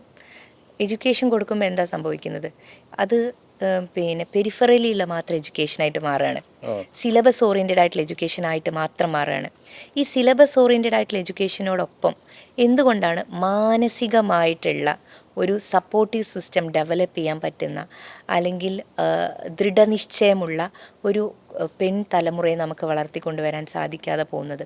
അപ്പോൾ സർട്ടിഫിക്കറ്റ്സ് അല്ല പ്രധാനം, പ്രായോഗിക ജീവിതം. നിങ്ങൾക്ക് എന്താണ് ശരിയും തെറ്റുകളും ഡിസിഷൻ എടുക്കാൻ വേണ്ടിയിട്ടുള്ള അതിൻ്റെ ഉൾക്കാഴ്ച നിങ്ങൾക്ക് ഉണ്ടാവുക, അതിൽ പിന്നെ പ്രായോഗികത വശങ്ങളെക്കുറിച്ച് ചിന്തിക്കുക. പിന്നെ ആളുകളോട് നിങ്ങൾക്ക് എന്താണ് ഇതിൻ്റെ ഒരു ഔട്ട്കം എന്തായിരിക്കും എന്ന് കണ്ടറിഞ്ഞുകൊണ്ട് ഇടപെടാൻ പറ്റുക. അപ്പോൾ ഇതിപ്പോൾ എല്ലാവരും പഠിക്കുന്നുണ്ട്. ഇപ്പം ഞാൻ പറയട്ടെ, എനിക്ക് അറിയുന്ന ഒത്തിരി ആളുകൾ, മെഡിസിൻ പഠിക്കുന്ന ആളുകൾ വളരെ വൾണറബിളാണ്, ഫീബിളാണ് അവർക്ക് എന്തെങ്കിലും വലിയ വിഷയം വരുമ്പോൾ താങ്ങാൻ പറ്റുന്നില്ല, ആത്മഹത്യയിലേക്ക് പോകുന്നു. പിന്നെ മുന്നിൽ വരുന്നത് ശരിയാണോ തെറ്റാണോ? നിങ്ങൾ ഈ ട്രാപ്പിൽ അകപ്പെട്ടു പോകുന്നത് എന്തുകൊണ്ടാണ്? നിങ്ങൾക്ക് ആളുകളെ അനലൈസ് ചെയ്യാൻ പറ്റാത്തത് കൊണ്ടാണ്. ഒരു വ്യക്തിയെ കാണുമ്പം പിന്നെ അല്ലെങ്കിൽ അത്തരത്തിലൊരു എന്തെങ്കിലും ചെറിയൊരു കാര്യം വരുമ്പം അതിന് നിങ്ങളങ്ങ് വിശ്വസിച്ച് പോവല്ലേ. അപ്പം അതിൻ്റെ ഒരു പിന്നെ ഗൗരവമായിട്ടുള്ള രൂപത്തിൽ കാര്യങ്ങളെ കാണാൻ പലപ്പോഴും പറ്റുന്നില്ല. അത്തരം കാര്യങ്ങളിലൊക്കെ ഏറ്റവും കൂടുതൽ മുൻകൈ എടുക്കേണ്ടത് വിദ്യാർത്ഥി യുവജന സംഘടനകളല്ലേ? തീർച്ചയായിട്ടും പൊളിറ്റിക്സിൽ അവിടെ വലിയ റോളുണ്ട്. പക്ഷേ നിർഭാഗ്യവശാൽ ഈ രാഷ്ട്രീയ രംഗത്ത് പ്രവർത്തിക്കുന്നവർ പോലും ഇത്തരം കാര്യങ്ങളിൽ പ്രതിസ്ഥാനത്ത് വരുന്ന കാഴ്ചകളും നമ്മൾ കാണേണ്ടി വരുന്നുണ്ട് സമകാലിക കേരളത്തിൽ. തീർച്ചയായിട്ടും അതിൽ ഒത്തിരി കാര്യങ്ങളുണ്ട്. എല്ലാം നമുക്ക് പിന്നെ എല്ലാം ഓക്കെ ആയിട്ടുള്ളൊരു ലോകമൊന്നും അല്ലല്ലോ. ഇതിൽ ഡിഫറൻസ് ഓഫ് കാര്യങ്ങളുണ്ടാകാം, അതിൽ 1 or 2 അല്ലെങ്കിൽ ഓപ്പോസിറ്റ് ആയിട്ടുള്ള സംഭവങ്ങളൊക്കെ ഉണ്ടാകാം. പക്ഷെ ഞാൻ പറയുന്നത് ഇതൊരു പ്രോസസ്സാണ്. പൊളിറ്റിക്സ് എന്ന് പറയുന്നത് നിങ്ങളെ ഇവോൾവ് ചെയ്യാൻ പറ്റുന്ന ഒരു പ്രോസസ്സാണ്. നിങ്ങൾ കൂടുതൽ റിഫൈൻ ചെയ്ത് ബോൾഡായിട്ടുള്ള ഒരാളാക്കി മാറ്റാൻ പറ്റുന്ന, പിന്നെ നിങ്ങൾക്ക് സെൽഫായിട്ട് ഒന്നുകൂടെ ഒരു കോൺഫിഡൻസ് ലെവൽ ഉയർത്തുന്ന ഒരു കാര്യമാണ്. അപ്പോൾ അതുകൊണ്ട് തന്നെ പൊളിറ്റിക്സിലേക്ക് ആളുകൾ വരുമ്പം അവർക്ക് ഒന്നുകൂടെ സ്വന്തം ഫൂട്ടിൽ നിന്നുകൊണ്ട് ആൻസർ ചെയ്യാൻ പറ്റുന്ന ഒരു ലെവലിലേക്ക് ഡെവലപ്പ് ചെയ്യാൻ പറ്റും. വരും. അപ്പോൾ അതുകൊണ്ട് കൂടുതൽ ആളുകൾ വരട്ടെ. നിങ്ങൾ നേരത്തെ സൂചിപ്പിച്ച പോലെ അത് പൊളിറ്റിക്കൽ പാർട്ടീസിൻ്റെ ഉത്തരവാദിത്തമാണ്. വിദ്യാർത്ഥി യുവജന സംഘടനകൾ ആ രൂപത്തിൽ കുട്ടികളെ പാകപ്പെടുത്തുക എന്നുള്ളതാണ്. എവിടെയാണോ ഇവിടുത്തെ കറിക്കുലം തോറ്റുപോകുന്നത് അവിടേക്ക് നിങ്ങളാണ് ഇത്തരത്തിലുള്ള കാര്യങ്ങൾ കൊണ്ടുവന്ന് ഇവരെ ലിഫ്റ്റ് ചെയ്ത് കൊണ്ടുവരേണ്ടത്. രാഷ്ട്രീയ രംഗത്ത് താങ്കളുടെ ബോധ്യങ്ങൾക്കും കാഴ്ചപ്പാടുകൾക്കൊക്കെ അതിശക്തമായ പിന്തുണ നൽകിയ അങ്ങനെയുള്ള ഒരു വ്യക്തിയെ പറയാനുള്ളൂ. ഓ എന്നോടൊപ്പമുള്ള ആൾ തന്നെ എൻ്റെ ഹസ്ബൻഡ്. അദ്ദേഹം, ഞാൻ പറഞ്ഞില്ല, ഞാൻ ഒരുപാട് നോ കേട്ടിട്ടാണ്. അപ്പം നമുക്കതിൽ സെൽഫായിട്ട് കൂടി സ്ട്രഗിൾ ചെയ്യേണ്ടി വരും. നമ്മൾ ഈ നോകളെ വളരെ പ്രയാസപ്പെട്ട് കേട്ടിട്ടാണ് നമ്മൾ വീണ്ടും വീണ്ടും നമ്മളൊരു ലക്ഷ്യത്തിലേക്ക് പോവുക. അപ്പോൾ അതിൽ നിന്നൊക്കെ അപ്പുറത്തേക്ക് എനിക്ക് തോന്നുന്നു എൻ്റെ വിവാഹത്തിന് ശേഷം ഞാൻ കുറച്ചുകൂടെ ഫ്രീ ആയിട്ടുണ്ട്. രാഷ്ട്രീയ രംഗത്ത് നിന്നുള്ള പിന്തുണ നോക്കുകയാണെങ്കിലോ? എനിക്ക് എൻ്റെ ലീഡേഴ്സൊക്കെ ഒത്തിരി പിന്തുണ തരുന്ന ആളുകളാണ്. ബഹുമാന്യരായിട്ടുള്ള നേതാക്കന്മാർ, തങ്ങൾ ഉൾപ്പെടെയുള്ള ആളുകൾ, എപ്പോഴും കുഞ്ഞാലിക്കുട്ടി സാഹിബ് ഉൾപ്പെടെയുള്ള ആളുകൾ, മുനീർ സാഹിബ് ഉൾപ്പെടെയുള്ള ആളുകൾ, ഇവരൊക്കെ തീർച്ചയായിട്ടും വളരെ പിന്തുണ നൽകുന്ന ഒരാളാണ്. രാഷ്ട്രീയത്തിനപ്പുറം വ്യക്തി ജീവിതത്തിലേക്ക് നോക്കിയാൽ എന്താണ് താല്പര്യങ്ങൾ, ഹോബികൾ, വായന, രാഷ്ട്രീയ യാത്ര, അങ്ങനെയൊക്കെ നോക്കും? യാത്ര ചെയ്യാൻ ഇഷ്ടമുള്ള ഒരാളാണ്. പ്രത്യേകിച്ച് സോളോ ആണ് എൻ്റെ ആഗ്രഹങ്ങളും പോവാറുള്ളതും. ഒറ്റയ്ക്ക് യാത്ര ചെയ്യാറുണ്ട്? ഒത്തിരി യാത്ര ചെയ്യാറുണ്ട്. ഒറ്റയ്ക്ക് നടക്കുക എന്ന് പറയുന്ന ഒരു പെൺകുട്ടിയെ സംബന്ധിച്ചിടത്തോളം വലിയൊരു സ്വാതന്ത്ര്യമല്ലേ? തീർച്ചയായിട്ടും. ഇതെല്ലാം ഞാൻ ഒരു ബാക്ക് പാക്കും എടുത്തിട്ട്, പ്രത്യേകിച്ച് ഇപ്പോൾ ഈ ലാസ്റ്റ് നമ്മളെ പ്രിയദർശിനി ഉദ്ഘാടനവുമായി ബന്ധപ്പെട്ടിട്ട് എന്നോട് വളരെ സ്വാഭാവികമായിട്ട് ചോദിച്ചൊരു ചോദ്യമായിരുന്നു. അപ്പോൾ എനിക്ക് എൻ്റെ അങ്ങനത്തെ യാത്രകളൊക്കെ ഓർമ്മ വന്നു. വലിയൊരു, നമുക്ക് തിരിച്ച് ബാഗ് നിറയെ നമ്മളൊരു എനർജി ആയിട്ടായിരിക്കും മടങ്ങുന്നുണ്ടാവുക. യാത്രകൾ തരുന്നൊരു ധൈര്യമുണ്ട്, യാത്രകൾ തരുന്നൊരു പോസിറ്റീവ് എനർജി ഉണ്ട്, ഉൾക്കാഴ്ചയുണ്ട്. ചിലപ്പോൾ നമ്മൾ ചില കാര്യങ്ങളെക്കുറിച്ചിട്ട് ചിന്തിക്കാത്ത ഡയമെൻഷനിൽ നമുക്ക് ചിന്തിക്കാൻ വേണ്ടിയിട്ട് യാത്രകൾ ഉപകരിക്കും. അപ്പം അങ്ങനെ യാത്രകൾ ചെയ്യട്ടെ, യാത്രകൾ പോകണം എന്നാണ് എൻ്റെ അഭിപ്രായം. 10 വർഷം കഴിയുമ്പോൾ ഫാത്തിമ തഹലിയയ്ക്ക് ചുറ്റും ഒരുപാട് ഫാത്തിമ തഹലിയമാരുണ്ടാകും. ഉണ്ടാവണല്ലോ. 10 വർഷം കഴിഞ്ഞുള്ളൊരു എങ്ങനെയായിരിക്കും കേരളത്തെ കാണുന്നത്? കേരളത്തിൽ ഒരുപാട് ആളുകൾ വരും. ഞാൻ എൻ്റെ ഒരു നമ്മളൊക്കെ ഡ്രീം ചെയ്യുന്ന പോലെ ഒരു CM പൊസിഷനിലേക്ക് ഒരു സ്ത്രീ വരണം എന്ന് ആഗ്രഹിക്കുന്ന ഒരാളാണ് ഞാൻ. അത് അതിവിദൂരമല്ലാതെ നടക്കാൻ പോകുന്നു എന്നുള്ളൊരു ഉൾവിളി എനിക്കുണ്ട്. പുരുഷ കേന്ദ്രീകൃതമായ ഒരു നാട്ടിൽ അത് നടക്കും, തീർച്ചയായിട്ടും നടക്കും. കാലങ്ങൾ മാറല്ലേ, ലോകങ്ങൾ മാറുന്നു, ആളുകളുടെ ചിന്താഗതി മാറുന്നു. തീർച്ചയായിട്ടും പൊളിറ്റിക്സിലേക്ക് അതിവിദൂരമല്ലാതെ നമുക്കൊരു വനിതാ CMനെ കിട്ടുമെന്ന് എനിക്ക് തോന്നുന്നു. ഏത് രാഷ്ട്രീയ പാർട്ടിയിൽ നിന്നായിരിക്കും? അതിനെക്കുറിച്ച് ഞാൻ ലീഗിൽ നിന്നായിരിക്കും? അല്ല, അങ്ങനെ ഞാനൊരു മറുപടി പറയുന്നില്ല. പക്ഷെ ഞാൻ ആഗ്രഹിക്കുകയും ഈ ഒരു മാറ്റം ഉണ്ടല്ലോ, ഇതിൻ്റെ പേസ് വെച്ചിട്ടാണ് ഞാൻ സംസാരിക്കുന്നത്. സ്ത്രീകളെ വെൽക്കം ചെയ്യുന്ന ഒരു കമ്മ്യൂണിറ്റി ഇവിടെ ഉണ്ട്. ആ കമ്മ്യൂണിറ്റി കൂടുതൽ സംസാരിക്കുന്നുണ്ട്. ഇപ്പം നമുക്കറിയാം നമ്മുടെ റിസർവേഷനൊക്കെ വരാൻ പോവുകയാണ്. ആ റിസർവേഷൻ ബിൽ പാസ്സായി കഴിഞ്ഞു. ഇനിയിപ്പോൾ വളരെ കുറച്ച് കാര്യങ്ങൾ അതുമായി ബന്ധപ്പെട്ടിട്ടുള്ളതേ ഉള്ളൂ. അപ്പം ഇനി മുന്നോട്ട് കേരളത്തിൽ തന്നെ പുതിയ ജനറേഷനിലെ ആളുകൾ വളരെ വെൽക്കമിങ് ആയിട്ട് കാണുന്നുണ്ട്, ഈക്വലി കാണുന്നുണ്ട്. നമ്മൾ ഈ സമത്വത്തിനെ കുറിച്ച് പറയുമ്പം പുതിയ ജനറേഷനിലെ കുട്ടികളോട് നിങ്ങൾ സംസാരിച്ച് നോക്കൂ. അവർ ഗേൾ ബോയ് എന്നൊക്കെ ഉള്ളത് ഒരു തുല്യമായിട്ടുള്ള ആളുകളായിട്ട്, പേഴ്സണാലിറ്റി ആയിട്ട് കാണുന്ന ഒരു ലെവലിലേക്ക് വന്നു. അതെ, ജെൻസി അങ്ങനെയാണ്. അപ്പോൾ ഇനി അത് കഴിഞ്ഞിട്ട് വരാൻ പോകുന്ന ആളുകളും ഓഫ് കോഴ്സ് നമുക്ക് ഒരുപാട് പ്രതിസന്ധികൾ ഉണ്ടാകും. നമ്മൾ ആ പ്രതിസന്ധി, അതായത് ഇന്നലത്തെ പ്രതിസന്ധി അല്ല ഇന്നുണ്ടാവുക, അതിനെ നമ്മൾ തരണം ചെയ്ത് പോകുമെങ്കിലും ഈക്വൽ സ്റ്റാറ്റസിൽ നിങ്ങൾ അങ്ങോട്ടും ഇങ്ങോട്ടും സ്ത്രീകളെയും പുരുഷനെയും കാണുന്ന ഒരു ലോകം അത് സംഭവിക്കുമ്പോൾ സ്വാഭാവികമായിട്ടും നമ്മുടെ ഈ പറയുന്ന അഡ്മിനിസ്ട്രേഷൻ മെക്കാനിസത്തിലേക്കൊക്കെ വരുമ്പം സ്ത്രീകൾ വരും, ഭരണകേന്ദ്രീകൃതമായിട്ടുള്ള മേഖലയിലേക്ക് സ്ത്രീകൾ വരും. അങ്ങനെ നോക്കുമ്പം എനിക്ക് തോന്നുന്നു നമുക്ക് അതിവിദൂരമല്ലാത്ത ഭാവി വനിതാ മുഖ്യമന്ത്രി. എതിർ രാഷ്ട്രീയ, ഇപ്പം ജയവും തോൽവിയും തെരഞ്ഞെടുപ്പ് ഫലവും എല്ലാം വന്നു കഴിഞ്ഞു. എതിർ രാഷ്ട്രീയ ചേരിയിൽ നിന്ന് അങ്ങനെ ഒരു വനിതാ മുഖ്യമന്ത്രി വരികയായിരുന്നുവെങ്കിൽ, ഹൈപ്പോത്തിക്കേറ്റഡ് ക്വസ്റ്റ്യനാണ്, വരികയായിരുന്നുവെങ്കിൽ അത് ആരായിരുന്നു? നമ്മളെല്ലാവരും ഇപ്പോൾ കേരളത്തിലുടനീളം നമ്മളെല്ലാവരും ശൈലജ ടീച്ചറെ പേര് പറഞ്ഞിരുന്നല്ലോ. ശൈലജ ടീച്ചർ വരട്ടെ എന്നൊക്കെ ഉള്ളത് കഴിഞ്ഞ തെരഞ്ഞെടുപ്പിലും നമ്മൾ പറഞ്ഞല്ലോ. അങ്ങനെ മുഖ്യമന്ത്രി സ്ഥാനാർത്ഥിയായിട്ട് LDF ശൈലജ ടീച്ചറെ വെക്കട്ടെ എന്നൊക്കെ ഉള്ളത് നമ്മൾ പല ആൾക്കാരും പറഞ്ഞത് കേട്ടു. അപ്പോൾ എന്തായാലും ഒരു സ്ത്രീ വരിക എന്നുള്ളൊരു സംഭവം വന്നിരുന്നെങ്കിൽ നല്ലതായിരുന്നു എന്നാണോ? അല്ല, ഞാൻ അതിൽ ഡിഫറൻസ് ഓഫ് ഒപ്പീനിയനുകളും കാര്യങ്ങളും ഉണ്ട്. നമ്മളൊക്കെ ബഹുമാനിക്കുന്ന ഒരു ആരോഗ്യമന്ത്രിയാണ് അവർ. തീർച്ചയായിട്ടും ഇപ്പം ഞങ്ങൾക്ക് കഴിഞ്ഞ ദിവസം ഓറിയന്റേഷൻ ക്ലാസ്സിൽ വന്ന ഒരു എടുക്കാൻ വിഷയത്തിൽ ഉണ്ട്. ക്ലാസ് എങ്ങനെ എടുക്കുകയൊക്കെ ഉണ്ടായിരുന്നു ചെയ്തിരുന്നു. നല്ലതായിരുന്നു. ഞാൻ അവരോട് സംസാരിക്കുകയും ചെയ്തു. വളരെ പോസിറ്റീവ്. നമുക്ക് കുറേ കാര്യങ്ങളൊക്കെ പറഞ്ഞു തന്നു. ഒരു പുതിയൊരു MLAക്ക് നല്ലൊരു അനുഭവം തന്നെയായിരുന്നു ആ ക്ലാസ്സുകൾ. അപ്പം അങ്ങനെ ഒരു അവസരം LDF അവർക്ക് കൊടുക്കേണ്ടതായിരുന്നു എന്നുള്ള അഭിപ്രായം എനിക്കുണ്ട് തീർച്ചയായിട്ടും. എന്തായാലും ലീഗ് ഇപ്പോൾ ഒരു MLAക്ക് അവസരം തന്നല്ലോ. ഭാവിയിൽ തന്നെ മന്ത്രിയും ഒരു പക്ഷേ ആദ്യ മുഖ്യമന്ത്രിയൊക്കെ ആകാനുള്ള സമയം ഇനിയും കിടപ്പുണ്ടല്ലോ. അയ്യോ, അതിനെ പറ്റിയിട്ട് എനിക്ക് പറയാൻ യഥാർത്ഥത്തിൽ ഞാൻ പറഞ്ഞില്ല, ഞാൻ വളരെ ആംബിഷ്യസ് ആയിട്ട് ഇന്നത് വേണം എന്ന് പറഞ്ഞ് അതിൻ്റെ പിന്നാലെ പോകുന്ന ഒരാളല്ല. എൻ്റെ ലൈഫിലേക്ക് ഒന്നിൻ്റെയും പിറകെ പോവാതെയാണ്. എല്ലാം വളരെ ഓർഗാനിക് ആയിട്ടാണ് എൻ്റെ ജീവിതത്തിലേക്ക് വന്നിട്ടുള്ളത്. അപ്പോൾ അതുകൊണ്ട് പലതും നഷ്ടപ്പെട്ടു പോയി എന്ന് സങ്കടപ്പെടുന്ന ഒരു വ്യക്തിയല്ല. പലതും വേണം എന്ന് പറഞ്ഞ് അതിൻ്റെ പിന്നാലെ വണ്ടിയെടുത്ത് കൂടുന്ന ആളുമല്ല. ദുഃഖങ്ങളിൽ മുങ്ങി താഴാറില്ല. ഇല്ല, നിലവിൽ ഉള്ള അവസരങ്ങളിൽ അത് വളരെ ഭംഗിയായിട്ട് നിർവഹിക്കാനുള്ള ശ്രമങ്ങൾ നടത്തും. പിന്നെ മനുഷ്യനാണല്ലോ, നമുക്കൊക്കെ പിന്നെ വലിയ അവസരങ്ങൾ എന്നുള്ളതല്ല, ചെറിയ ചെറിയ ആഗ്രഹങ്ങൾ ഉണ്ടാകും. ആ ചെറിയ ആഗ്രഹങ്ങളിൽ ഇത്ര വലിയ ആഗ്രഹങ്ങൾ പലപ്പോഴും പെടുത്താറില്ല. ഇപ്പം എപ്പോഴും ഓർക്കാനും അല്ലെങ്കിൽ എപ്പോഴും മൂളി പാടാനും മനസ്സിൽ കൊണ്ടു നടക്കുന്ന ഒരു ഗാനം എന്താണ്? അങ്ങനെ പാട്ടുകളൊക്കെ ഒത്തിരി ഇഷ്ടമാണെങ്കിലും പെട്ടെന്ന് ചോദിക്കുമ്പം ഗസലുകളും സ്ലോ മ്യൂസിക്കൊക്കെയാണ് ഇഷ്ടപ്പെടുന്നത്. ആപ്പ് കി നസ്റൂമേ. അതെ അതെ. അപ്പോൾ കേരളത്തിലെ ഏറ്റവും പ്രിയങ്കരിയായ ഒരു MLA ആയിട്ട് ഇപ്പോൾ ഉദിച്ചുയർന്നു കഴിഞ്ഞു. കേരളം ആഗ്രഹിക്കുന്ന ഇഷ്ടപ്പെടുന്ന ഒരു വലിയ രാഷ്ട്രീയ നേതാവായി മാറട്ടെ. എല്ലാ ആശംസകളും. Thank you.